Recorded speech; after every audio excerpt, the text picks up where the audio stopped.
The room didn't erupt. It went quiet. That kind of quiet that doesn't feel calm. It feels heavy. Like everyone in the room knows something irreversible has just happened, but no one is brave enough to say it out loud. Because one sentence changed everything. But before we continue, please subscribe and turn on the notification bell for updates. A royal DNA secret has been discovered. Not rumored. Not whispered by tabloids. Not hinted at by anonymous sources. Discovered. And when the words finally reached the family at the center of power, the reaction wasn't anger first, it was disbelief. Here's the question no one wants to ask, but everyone is thinking. What if the royal story you've believed your entire life was never the full story at all? For decades, the monarchy has presented itself as continuity, bloodlines, certainty, a chain that could never be broken. Kings, heirs, destinies passed down with almost mathematical precision. You're born into it, or you're not. End of discussion. Except, what if that certainty was an illusion? What if a modern tool, cold, objective, scientific, was finally applied to a system built entirely on tradition and trust? This isn't just about biology. It's about identity. It's about legitimacy. It's about whether silence was protection or deception. When the couple at the heart of this story were informed, they didn't rush to microphones. There was no instant statement. No dramatic appearance. Instead, there was time. Too much time. Days that stretched into weeks. Conversations that happened behind closed doors. Questions that led to more questions. And a realization that once you know the truth, you can never unknow it. Ask yourself this. If you discovered that a fundamental part of your family story wasn't what you were told, would you feel relieved or betrayed? Because the words that eventually surfaced were not carefully polished. They weren't rehearsed. They were raw. We were lied to for decades. That sentence matters more than any DNA report. It suggests knowledge existed somewhere. It suggests silence wasn't accidental. It suggests decisions were made long before this moment. Decisions about what the public could handle, what the family could survive, and what truths were better left buried. And here's why this matters right now. Not years ago. Not someday in the future. Now. Because succession isn't just symbolic anymore. Because public trust is fragile. Because the world no longer accepts "don't ask" as an answer. And because once a secret like this surfaces, it doesn't stay contained. It ripples outward, touching history, legacy, and the very idea of legitimacy itself. But here's the most unsettling part. The DNA result wasn't the most shocking thing revealed. What truly shook the family was when they realized how long this question had existed and how deliberately it had been avoided. Because once that door was opened, it became clear this wasn't just about one test. It was about a truth that had been waiting far longer than anyone was ready to admit. And what came next would force a reckoning no one saw coming. The assumption was never questioned. That's what made it so powerful.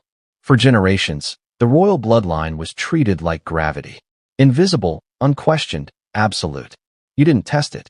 You didn't verify it. You simply accepted it. Because the entire institution depended on that acceptance. Here's the uncomfortable question. How many things do we believe simply because we're told they've always been true? For centuries, legitimacy in the monarchy wasn't proven by science.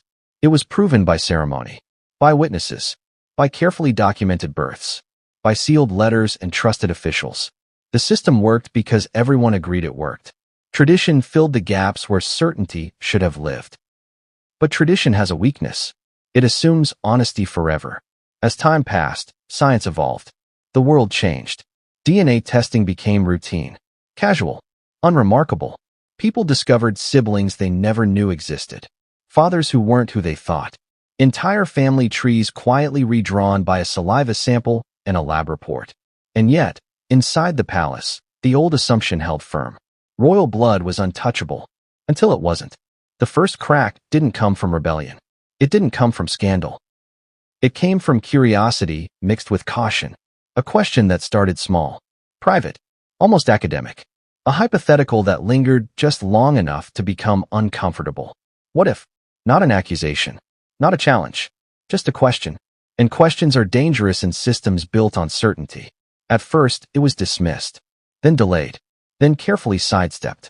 Because answering it meant risking something far bigger than embarrassment. It meant risking history itself. Think about that pressure. If you're wrong, you destabilize nothing. If you're right, you destabilize everything. So silence became the safest option. Years passed. Decades, even. The assumption solidified again, reinforced by time. But beneath it, doubt never fully disappeared. It simply went dormant, waiting for a moment when it could no longer be ignored. That moment arrived quietly. No public announcement. No press leak. Just a decision made behind closed doors that the question could no longer remain theoretical. That the world had changed enough. That avoiding the truth had become more dangerous than facing it. And once that decision was made, there was no turning back. Because science doesn't care about tradition. It doesn't care about titles. It doesn't care about crowns. It only answers the question you ask. Here's the irony no one talks about. The test itself wasn't the threat. The threat was what it represented. An admission that certainty had always been assumed, never proven. And once that realization set in, fear followed close behind. Fear of what the answer might be. Fear of who it might affect. Fear of what would happen if the assumption collapsed under scrutiny. Ask yourself honestly. If your entire family legacy rested on something no one ever verified, would you want to verify it now? Because the moment the test was ordered, the monarchy crossed an invisible line. A line between belief and evidence. Between story and fact. And when the results came back, they didn't just answer a question. They exposed how fragile certainty had always been. But the most unsettling part wasn't the science.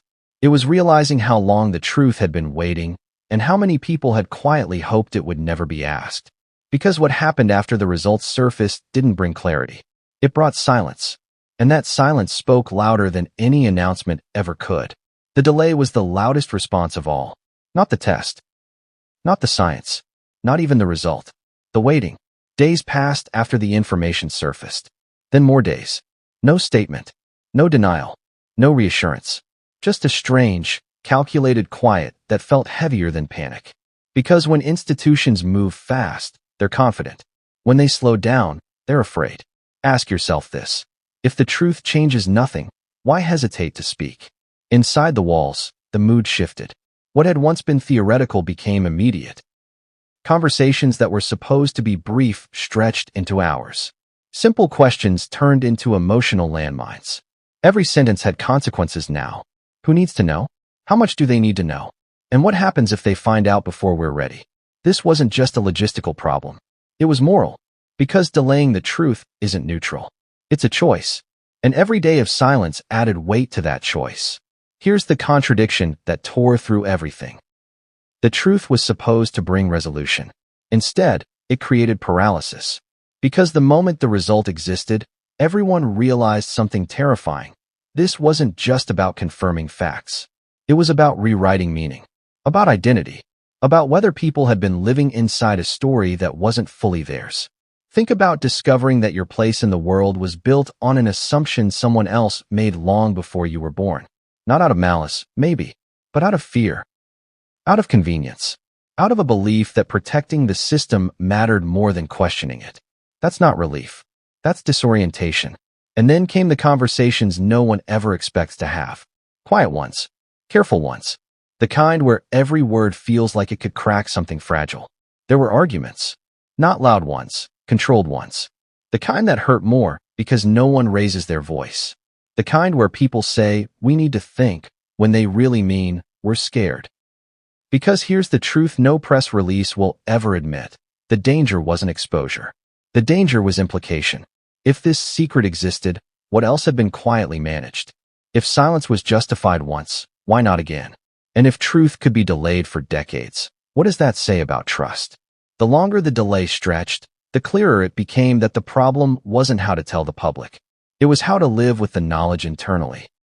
Imagine knowing something that reframes your past, but being asked to continue forward as if nothing changed. Smiling in public, performing tradition, standing in ceremonies that now feel slightly off balance. That kind of tension doesn't fade. It compounds. And then came the realization that changed the tone completely. The silence itself was becoming the story. Because in a world obsessed with transparency, quiet looks like guilt. Delay looks like calculation. And calculation looks like intent. At some point, someone asked the question no one wanted to answer. What if the damage is already done? Because the longer the truth stayed contained, the more explosive it would become when it finally surfaced. And when it did, it wouldn't just reveal a fact. It would expose the silence surrounding it. And that's when everything shifted, because the conversation stopped being about whether to speak. It became about who would be blamed when the truth could no longer be held back. And that realization changed the stakes entirely, in ways no one inside those rooms was prepared for. The sentence landed harder than anyone expected. We were lied to for decades. Not shouted, not dramatized, spoken flat, almost quietly. And that's what made it devastating. Because that statement wasn't aimed at the media. It wasn't even aimed at the public. It was aimed inward. At the past, at the rooms where decisions were made, at people who believed silence was kindness. Here's the question that cuts deepest. Who lies for decades without convincing themselves it was necessary? That line wasn't born from anger. It came from grief. From the sudden realization that the story you were raised inside wasn't just incomplete, it was curated. That pieces were removed not because they were false, but because they were inconvenient. And suddenly, the truth stopped being abstract. It became personal. Think about it. If you're told something your entire life, about who you are, where you belong, what your future represents, and then you discover parts of that story were withheld, it doesn't just change facts. It changes memory. You start replaying moments differently. Conversations, decisions, assurances that now feel conditional. Was I protected? Or was I managed? That's the contradiction tearing through this moment. Those who kept the secret likely believed they were preserving stability, avoiding chaos, protecting the institution. But protection without consent becomes deception. And deception, no matter how well-intentioned, erodes trust. Slowly at first, then all at once. Here's the irony no one wants to confront. The lie didn't protect the next generation. It burdened them. It handed them a truth delayed so long that it arrived already poisoned by silence. And that's why the statement mattered. Because it reframed the narrative. This wasn't about scandal. It wasn't about blame. It was about inheritance, not of titles, but of choices. The people affected weren't accusing the past of cruelty. They were accusing it of control, of deciding that some people didn't deserve the full truth about their own lives. Ask yourself honestly, if someone withheld the truth from you for your own good, would you thank them or resent them? That question hung in the air, unanswered. Because once you admit you were lied to, another realization follows close behind. Trust doesn't reset automatically. It fractures, and fractures don't always heal cleanly. This wasn't a single secret uncovered. It was a pattern revealed, a culture of deciding what others could handle. And once that pattern is visible, it changes everything: relationships, authority, legitimacy. Suddenly, the conversation expanded beyond DNA. It became about power. Who decides what truth is too dangerous? Who gets to carry it? And who lives inside the consequences of not knowing? The line of succession, the legacy, the image, all of it suddenly felt less solid. Not broken yet, but unsettled. Like a structure you realize was built on assumptions rather than foundations. And here's the part no one expected.